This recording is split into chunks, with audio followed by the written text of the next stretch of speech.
Bonjour à toutes et bonjour à tous, bienvenue sur ma chaîne Univers Crypto, j'espère que vous portez bien, que tout va bien pour vous. Nous sommes le 6 décembre 2022, un petit tour de l'actualité de notre crypto-monnaie pour voir un petit peu où on en est. Et surtout, le passé on le connaît, le présent on est en train de le vivre et le futur, on se pose des questions, évidemment c'est toujours ce qu'on aimerait savoir et pouvoir deviner. Et malheureusement, la crypto-monnaie, c'est pas comme le reste de la finance, c'est pas une devinette, ce sont des actes et on subit les actes d'une manière ou d'une autre. Et voilà, et on essaye de prendre justement les bonnes positions au bon moment ou tout au moins les bonnes décisions. On a un marché, un BTC à 16 961, on a un ETH à 1251, un marché plutôt rouge quand on regarde là, mais attention, on est en une heure, donc on va le regarder en une journée là. Et en une journée, ça nous donne quoi? Bon, c'est à peu près la même chose.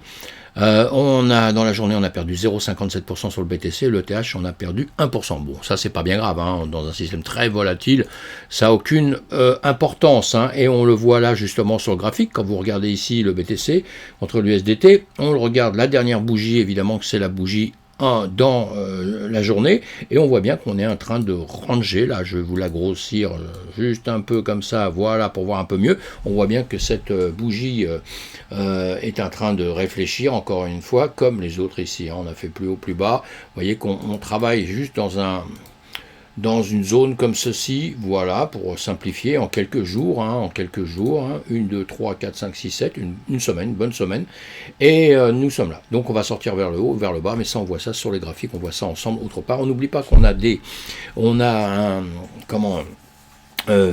mince, je ne trouve pas mes mots, je vais vous le dire, un calendrier qu'il va falloir, un calendrier économique qu'il faut aussi suivre, que moi je suis tous les jours. On aura pas mal d'annonces la semaine prochaine, on en reparlera parce que ça joue la volatilité pour nous. Si vous tradez, c'est très très important. Si vous faites du très long terme, sincèrement vous vous en foutez complètement, entre nous. Mais voilà, allez, on va parler je vous ai mis dans le titre l'actualité de Vitalik Buterin et Twitter Coin, puis plein d'autres choses évidemment, mais le cofondateur d'Ethereum, Vitalik Buterin, déclare que l'IA est assez loin de remplacer les programmes humains. Voilà, Vitalik, tout ce que je voulais dire, je vous mettrai le lien, comme ça vous allez regarder tout ça. Vitalik, c'est juste pour vous dire qu'il parle beaucoup depuis X temps. Depuis X temps, il a compris qu'il fallait, quand on est dans un système comme ça, il faut faire parler de soi, il faut être là, quoi. Il faut être là, il faut se montrer, il faut se montrer pour être aimé et détesté, mais l'important c'est qu'on parle de vous, parce que si on vous ignore totalement, vous êtes complètement mort, ça c'est très très important. Et lui il fait bien son boulot, en plus il n'est pas spécialement de mauvais conseils et tout, c'est quelqu'un qui tient quand même la route, bon, donneur de leçons aussi parfois, c'est normal, on le fait tous, même moi, et sinon il essaye de montrer au monde entier que Ethereum tient la route, et pour l'instant, effectivement, il tient la route. Alors évidemment, beaucoup de projets qui sont greffés dessus, beaucoup de projets aussi qui ont des problèmes, beaucoup de choses comme ça, mais ça c'est un petit peu normal, et voilà, donc je vais vous mettre les liens de tout ça, parce qu'il explique différentes choses, et d'ailleurs, vous l'avez sur CryptoLast, il y a plein de, Crypto News, CryptoLast, et là je vous mettrai en lien la déclaration justement, ce qu'il fait, ce qu'il dit, ce qu'il explique, évidemment, qu'on aura cette explication là. Et si vous voulez pas lire tout ça justement, vous regardez chez nos amis CryptoLast ou Crypto News, ils vous font un petit résumé de ça, donc qui est toujours bien fait. Puis il y en a d'autres à droite à gauche, mais voilà, c'est intéressant de savoir ce que dit quand même une sommité dans notre travail. On aime, on n'aime pas, on fait pas berk, mais on aime ou on n'aime pas. Il y en a qui l'aiment, il y en a qui aiment Ethereum, il y en a qui n'aiment pas, il y en a qui aiment Bitcoin, il y en a qui n'aiment pas, voilà, c'est comme ça, le monde est fait comme cela. Mais enfin, je pense que c'est deux blockchains très très importantes, deux entités dans notre écosystème qui sont très très importants, donc même si on n'aime pas, encore une fois, on ne fait pas berk. Allez, le juge approuve les citations à comparaître à Zhu Zhu et Kill David 3AC. Voilà, bon, ils leur disent, il faut venir, il faut vous expliquer, etc., etc. Un juge fédéral de faillite a approuvé les assignations à comparaître pour les fondateurs de Tree Arrow Capital, un fonds spéculatif crypto basé à Singapour qui a fait faillite plus tôt cette année. Voilà, si vous n'êtes pas au courant, ça fait beaucoup de bruit, vous allez lire tout ça, je vous mets les liens, ce soir je vais tout survoler comme ça, je vous mets les liens comme ça, vous allez approfondir si ça vous convient, et sinon vous verrez, on est un petit peu plus au courant des news. Pourquoi Sam Bankman-Fried n'est-il pas encore derrière derrière les barreaux, bon bah ça évidemment qu'on peut tout supposer mes amis, hein. Comme il a donné beaucoup d'argent en politique, on peut faire sa mauvaise langue un petit peu, hein, on aime bien ça, hein. Il a peut-être acheté des gens, il y en a peut-être qui sont coupables, qui se sentent coupables, qui veulent pas trop l'accuser, ou tout simplement que vu les lois, et les lois dans chaque pays sont un peu différentes, peut-être que là où il est actuellement, aux États-Unis, ils ont peut-être du mal à le condamner, et puis aux Bahamas, il est quand même pas mal protégé. Ces types-là, quand ils montent des sociétés, et aujourd'hui on a bien compris que les gens montent des sociétés dans les Bahamas, dans Dubaï, etc. Il y a différents endroits comme ça, ils savent très bien pourquoi ils font ce genre de choses, hein. Certains, c'est pour échapper aux impôts, c'est sûr, et puis c'est aussi pour avoir justement des surveillances, on va dire, moins accrues que dans certains pays, quoi, hein, et un risque plus petit si vous avez des problèmes. On le sait tout ça, hein, j'invente rien, je le pense, donc je vous mettrai les liens, tout ça, vous irez lire. Voilà, l'Indonésie déclare que la CBDC conviendra à une utilisation dans le métaverse. Voilà, bon, écoutez. Ça évidemment que ça va convenir dans le métaverse, tu auras le métaverse. Moi ce qui m'inquiète un petit peu avec les CBDC, hein, c'est que tous les pays vont venir à ça évidemment, hein, ce sont les monnaies numériques, hein, d'État, hein, et puis justement ils vont rentrer dans le métaverse, ils vont rentrer dans tout avec ça évidemment, ils pourront faire une tonne de choses, et j'espère que ça va pas trop chasser notre crypto de base, comme on dit, nos idées de base qui est la DeFi, hein, la finance décentralisée.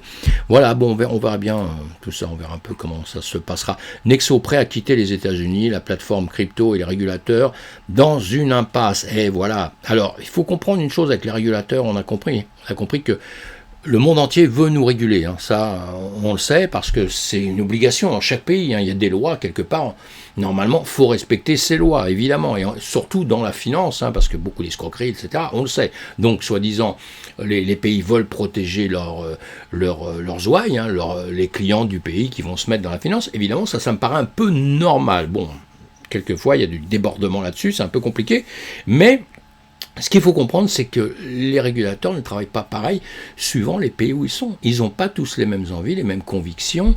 Vous voyez que c'est très difficile, et nous, on n'oubliera pas encore que la DeFi, c'est un système de finance décentralisé normalement, qui n'a rien à voir avec le système classique, qui est quelque chose qui est hors système classique. Donc, vous voyez, vous imaginez, hein, la difficulté justement pour réussir à se mettre d'accord se mettre d'accord justement partout en même temps, de la même manière, hein, donc si je m'explique bien. Et Nexo là, il se dit, bah écoutez, moi je travaille à cet endroit-là, j'ai des problèmes dans cet endroit-là, avec ce pays-là, qui veut me réguler d'une manière ou d'une autre, qui me convient pas, etc., et qui va m'empêcher de travailler, qui m'accuse de ceci, ça. Si je vais simplement travailler autre part, eh bien, dans un autre pays, mettre mes bureaux, mes inscriptions dans certains pays, vous comprenez pourquoi il y en a qui choisissent, hein, les Bahamas, Dubaï, etc., hein, justement pour éviter tout ce genre de choses. Mais nous, c'est compliqué puisqu'on a affaire à des gens qui sont dans le monde entier. Donc, ça pose des gros problèmes. Et voilà, c'est tout. Donc, on avance, hein, là-dessus. ANKR corrige avec succès le piratage, remboursera les victimes et prendra des mesures pour empêcher de nouvelles attaques. Ça, c'est bien, hein, puisqu'il y a eu un gros acte, là, ça a été dur, hein. Donc apparemment, ils rectifient le problème, ils vont rembourser tout le monde, c'est ce qu'ils disent. Donc on va suivre ça, hein, maintenant, hein. Je vous mettrai le lien, pareil, vous allez lire tout ça, mais on va suivre tout ça pour voir un petit peu si entre ce qu'ils disent, ce qui est dit et ce qui est fait, parce que c'est souvent des choses un petit peu différentes, mais on verra bien. Les institutionnels clôturent massivement leur position short sur Bitcoin. Les institutionnels prévoient-ils un rebond sur le marché crypto? Le dernier rapport de CoinShare révèle que les produits short sur Bitcoin dédiés aux investisseurs professionnels ont décollé de 27 millions de dollars, soit environ 15% de l'encours actuel sur ces produits. Ce qui m'intéresse dans cet article-là, le Cryptos, qui font toujours des bons articles, hein, à la limite, c'est ce qui est dit en dernier. Enfin, François Lavial conclut en rappelant qu'il est toujours difficile de déterminer un bottom et que même si les produits short décollent, nous sommes encore très loin des niveaux de collecte sur les produits longs que l'on a connus en 2021 et en début d'année. Ce qu'il faut donc garder, c'est flux à l'œil. Qui font donc garder ces flux à l'œil. D'autres éléments rendent évidemment en jeu, notamment la potentielle capitulation des mineurs, la chute du cours du Bitcoin les place actuellement dans une situation de stress financier qui pousse les moins résilients à abandonner leurs activités. Alors évidemment, on peut trouver ces histoires de bottom, de double de bottom. J'espère qu'actuellement, avec cette crise qu'on vit là depuis des mois et des mois et des mois, pour tous ceux qui suivent le trading, qui suivent un petit peu tout ça de près, qui suivent leurs actifs de près, qui sont traders ou quoi que ce soit, ou débutants traders, eh bien apprenez une chose, il y a une chose qui me paraît très très importante actuellement, c'est que même si vous voyez enfin, si vous lisez des articles à droite à gauche, si vous entendez qu'on vous dit ceci, cela, etc., il y a une chose qui est certaine, qui est sûre et certaine dans le trading, et croyez-moi là-dessus, j'en ai une grande expérience, c'est que personne ne sait jamais, et qu'on va faire au coup par coup. On peut imaginer pour dans 1 an, 2 ans, moi, dans 1 an, 2 ans, pour moi, vous me demandez, je vous dis, le BTC, il sera au-dessus, mais c'est mon envie, c'est mon envie simplement, c'est pas du tout par des stratégies, des machins, non, c'est juste mon envie que le monde aille mieux, parce que ça a toujours été comme ça, le monde s'écroule, il y a des guerres, il y a des choses comme ça, puis après ça va mieux, on se tape dans le dos, on mange ensemble, et puis on repart, et puis quelques années après, on se refait la guerre, on est de nouveau pas copains, c'est comme un couple, tout ça, etc., enfin je sais même pas le bon exemple que je prends de couple, c'est comme l'amitié, c'est comme tout ça, il y a des hauts et des bas, il y a tout ça, notre monde il est fait comme ça, avec des atrocités malheureusement, et donc voilà. En tout cas, on ne peut pas prévoir. Ce n'est impossible de prévoir parce que là, vous avez dû voir cette année, je pense qu'un beaucoup ont fait des prédictions en disant, voilà, là je vois ci, je vois ça, donc automatiquement c'est comme ci, c'est comme ça. Et puis après, boum, on n'en parle plus parce que ça se fait carrément autrement. Parce que le marché décide de tout. C'est la première des choses que vous devez apprendre dans le trading, mes amis, d'accord ? Et bon, on ne parlera pas plus de trading maintenant, mais c'est la première des choses à apprendre, c'est que le marché fait ce qu'il veut. Donc, vous avez toujours plusieurs positions et plusieurs chemins à prévoir pour ne pas être complètement un perdant à longueur de temps. Voilà. Allez, on continue. Je ne sais pas pourquoi j'ai dit tout ça, mais bon, je l'ai dit. Allez, Bitcoin BTC voit une autre inversion du hash ribbon. Pourquoi les investisseurs doivent être prudents? On en revient à peu près au même. Vous pouvez lire tout ça, c'est des articles intéressants. Donc c'est pour ça que je vous en parle. Je vous mets les liens. Vous allez les voir. Les avis de tout le monde, justement, sont hyper importantes. Donc pour tous les traders, tout ça, les gens qui s'intéressent de près aux graphiques, à voir ce qu'est les graphiques, il faut aller lire tout ça. Le Kentucky examinera les contrats offrant de l'électricité moins chère aux mineurs. On a toujours nos problèmes avec ça, c'est un gros problème avec les crypto-monnaies qui sont les projets qui travaillent avec le Proof of Work, parce que consommation d'électricité, tout ça. Là, le Kentucky sont en train de voir justement, parce qu'il y a des propositions avec de l'électricité moins chère. Le seul problème, c'est que même dans ce milieu-là, il y a eu beaucoup de soucis, c'est-à-dire des soucis des entreprises qui n'ont pas été jusqu'à la fin de leur contrat, qui ont cassé des choses, qui sont parties, qui n'ont pas payé toutes leurs dettes. Vous voyez, il y a toujours des choses comme ça, et c'est à la finale le particulier du pays qui, lui, paye tout ça. On le sait, tout ça, c'est comme ça fonctionne comme ça. Donc voilà, il y a plein de questions sur le minage que j'adore, et moi je suis pour le Proof of Work, alors, donc vous voyez, mais bon, j'aime Ethereum, donc j'aime le Proof of Stake, voilà. Mais effectivement, on rencontre des difficultés. Maintenant, on en a parlé déjà X fois. Il y a plein de manières de faire maintenant, de plus en plus. La crypto sera moins énergivore. Elle aura toujours beaucoup de demandes pour pouvoir travailler de la manière dont elle travaille, mais en revanche, elle va travailler avec des énergies qui vont coûter beaucoup moins cher. Donc ça, c'est très très important. Et par rapport à ça, il y a Rinmedia là qui KYPSC va enquêter si l'extraction de la crypto-monnaie subventionnée par les contribuables augmentera les coûts pour les clients. Donc ça, c'est hyper intéressant, c'est un peu long, donc je ne vous en parle pas plus. Vous lisez tout ça. Il y a aussi ça que je vous mets aussi en lien, Bitcoin Main Council. C'est très intéressant parce que dessus, on va trouver plein d'informations. Donc je vais vous mettre les liens pour ceux qui sont un petit peu plus techniques, qui aiment bien se creuser la tête comme moi sur un tas de choses. Vous aurez plein de choses qui peuvent rentrer en ligne de compte et vous aider un petit peu à voir tout ça. Donc il y a beaucoup de choses comme ça, mais bon, je vous mets ça pour ceux qui démarrent et tout. C'est bien d'aller chercher quelques petites infos comme ça déjà. Les rumeurs d'un nouveau Tweetcoin natif émergent tandis que le Dogecoiner garde espoir. Alors oui, les détectives de la technologie en ligne affirment avoir découvert un nouveau projet secret sur Twitter appelé TwitterCoin. Bon, écoutez, on verra bien ça, on va suivre tout ça évidemment. Les utilisateurs de médias sociaux tourbillonnent autour d'une rumeur selon laquelle Twitter envisage d'introduire son prof actif natif appelé TwitterCoin à utiliser pour les paiements et les pourboires sur la plateforme, parce que depuis longtemps, on dit que ce serait le Dogecoin que Elon Musk se servirait, et puis il va peut-être créer autre chose, évidemment. Hein. Ça m'étonne pas, moi, qu'il crée autre chose pour dire, voilà, j'ai recréé quelque chose. Mais enfin, bon, et hein, tandis que le Doge, il est venu en cours de route dessus, il se l'est récupéré, hein, puisque c'est lui qui fait la pluie et le beau temps dessus. Hein. Quand il laisse quelques messages, ça y est, le truc le monte, quand il dit plus rien, ça rebaisse. Enfin, voilà. Donc, on va tout suivre, on va suivre de ça de près, hein, ça fait partie de nos news.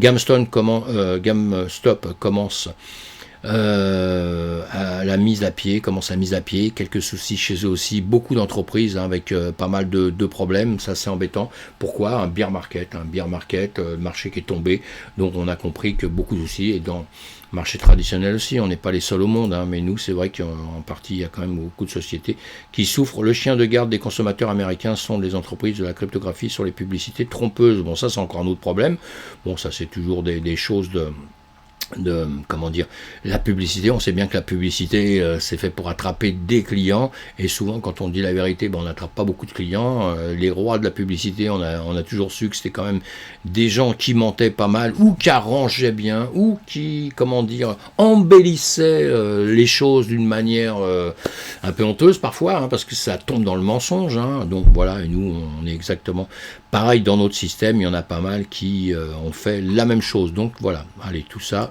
des petits problèmes qui sont pas graves, hein, qui existent, faut juste le savoir.